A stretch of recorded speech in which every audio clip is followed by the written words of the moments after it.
What gave you the confidence to do this truck? All honesty, Yeah. I was drinking when I bought it. Okay. So now you got something to prove? Hey, I'm sitting at Katy, Texas. What's this place called, Katy? Katy Custom Finishes. So you buy this truck at Meekum. Right. And what is it? 82 F350. Okay. And was it just normal? It was a farm truck. Farm truck. Yeah, it had big brush guards on it and ugly steps and a headache rack, and everybody made fun of me for buying it. What'd you pay for it, or is it a secret? I paid $6 grand for it. Okay. Yeah. Plus the fee. Yeah, out the door was $7,050. All right. And then you slammed it. Yeah, we took it full frame off. The body was off, everything. Blasted the frame, painted it, flip kit in the rear, all new suspension. Did the 10-lug conversion on it. So it's a Resto mod diesel truck. Yeah, well now it's got a Cummins Right. diesel. It had a Ford gas motor in it. But I mean, you're making it a Resto mod. Yeah. And what are you doing on the inside? All red. Are you going to modernize it or? Yeah, bucket seats, console, Okay. doing suede and leather. So when will this truck be ready? The truck itself will probably be done exterior by the end of this weekend. What gave you the confidence to do this truck? Because the body style is a little different, and I haven't seen one in this year make. All honesty, Yeah. I was drinking when I bought it. Okay. And everybody made fun of me, so I Okay. figured. So now you got something to prove? Yeah, I just tried to think of everything I could to make it cool, because it was kind of a rough start. So if you sent it off to a guy like you to do, what would the bill be? Oh, If I brought you that truck that you started with, what would the bill be if I brought that truck to you to do this to? man, it's all I know it's hard to say, but just round 60, up. 80. 60,000 would be the bill Right, to do it. right. What's your target price for this thing? Around there, Okay. because I can build it for half that. Right, because you do the work. Right. And you already got all the shit. Right. Right. Tell me about this thing. What the hell am I looking at? Early Bronco Okay. Jesus. with a What kind of motor? 5-liter Coyote with a 6-speed.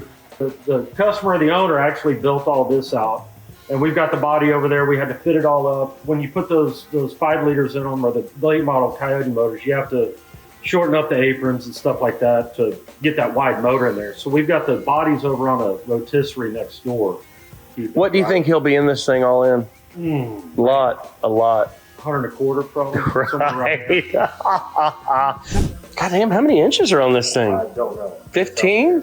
It's a lot. What's the Firebird? That's 69 Camero. Right. We're doing we got an LT4, supercharged LT4 built for it. It's all sitting right here. That's a crate motor. Customer car or yours? Customer car. Gotcha. Crate motor. Mhm. And we got all the height suspension. We did a mini tub on it. That's why it's torn down that far. Is he gonna keep it or sell it? He'll keep it. So if I brought you this car, rolled it in, and said do all the things you just mentioned, what's the time frame in reality? A year. Yeah.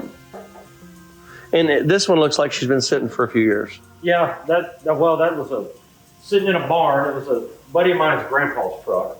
But I see every time I go to one of these shops, this one's sitting in the corner. Yeah, well, yeah. It's not your fault. It's right. just nature of the beast. Right.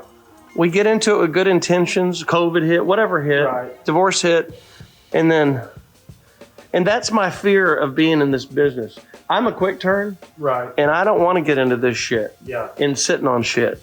So this is another 5-window, same truck we look. Is it the same year? Is what? This is a 54. That one's a 48. And what? Basically the same. Solid windshield instead of the split. Supercharged LT4. 10-speed. Where did you come up with the motor? It's out of a wrecked Okay. CTSV. There you go. Will one of them be better than the other? Which one will be more valuable? This Way. yeah. Well, just because of the motor. Right. You know. Did you have you said you had a fire chicken like mine. I've got a. Oh, wow, it's getting ready. Yeah, it's gross. I mean, it's filthy. I can't now. wait to see mine like this. I mean, it's the same car. It is the same car. Is the inside done? For the most part. Okay, cool. This guy bought this car new and came in just kind of. It had some issues that we went through. He bought it new when it was in '79. Yeah. So he wanted to start over and get his car back. All right, getting close.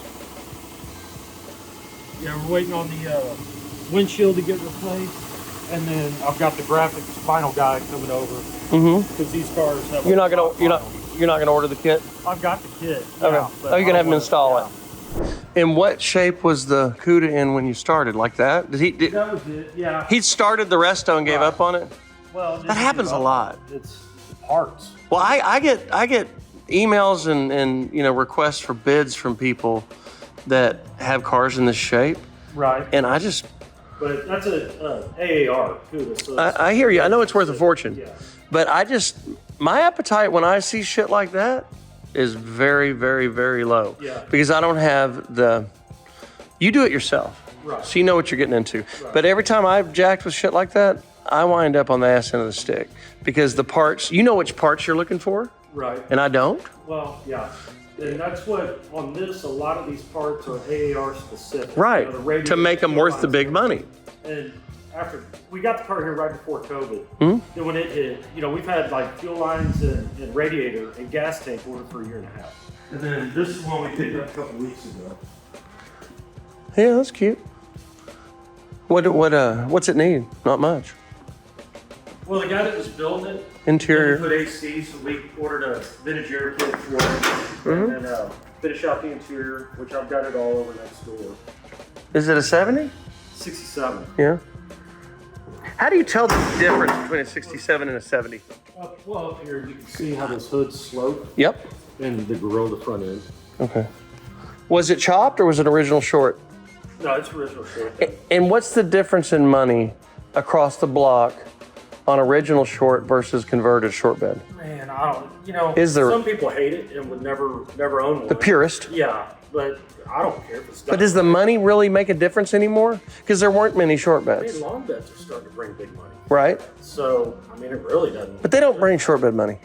And, if you're talking about one that's dressed perfect, Right. but if you take the same rig side by side, short and long, Short bed's still going to bring money.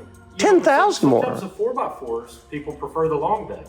Right, 4x4. right. And that's always kind of been the case. Yeah. So if you take that original AAR with the 6-pack engine, what engine could you put in that car that would raise the value or hold the value? Nothing. It needs to be original. Yeah. So like on my Fire Chicken, just like the one you had over there, should I have LS swapped it or should I left it original? Because I tell you the truth, it's cheaper to leave it original. Put the motor was in good shape, go get it gone through, it's fine. Yeah. It's all what somebody wants. Right. But you're gambling. In all honesty, nobody likes driving these old cars. Everybody that owns them, they'll go drive them, they'll take them out, cruise them around, park them back in the garage, and they sit. And every time I go test drive one, I'm like, all right, it's cool. And then I go put 30 miles on it. By the time I get back, it's overheating. I'm ready to get out. Well, and then you let it sit for a year, and then you go take it out for the parade and Memorial Day, and the bitch overheats on you, and your wife says, "Get rid of that son of a bitch, I told you." And then they go to sell it, and they gave $100 for it, and it's worth whatever. It's Runs out of gas on the way to church. Right. The gas gauge doesn't work. Right. The Resto mod thing has come full swing, and this is a good example. I'm guessing. I don't know what you did with the training in the rear end. This is 327, so it's an old school motor. Got dual quads on it. So it's not injected. No. I want to start injecting these cars so you can drive the son of a bitches. I do think this truck would probably bring more money with an LS or LT based late model motor than it'll bring with this, but I don't know if it'll offset the cost of doing it. The injection conversion that I put on that Chevelle was $1,700. What'd you do? I forgot. We do a lot of Holly snipers, and I think that's what it was. Yeah. Was the part $1,400? Yeah. Yeah. That's what I did. Yeah. But man, it leveled it out. Yeah. And it made it, when you start it, it starts. Yeah. I put them on everything that's carbureted that we built for customers. Okay. We run a lot of them. Pretty cool. And this is the collectible car warehouse for GiveMeTheVin.com, where we're getting these cars ready for the spring auction. We've got some killer stuff in here. It's all over the YouTube channel. Guys are working every day getting these cars prepped perfect. We buy it all. Diesel trucks, Hyundais, Hondas, the works at GiveMeTheVin.com. We'd love to buy yours. You can click right here on the link and it'll take you to GiveMeTheVin.com. Put in your license plate. You'll have an offer in 45 seconds. If it's not a collector takes a minute, obviously. A computer can't do that. But Cummins, Power Strokes, Broncos, Camaros, Kia Rios, Junkers, everything. We buy them at GimmeTheVin.com. Please go there and sell us yours today. Thanks.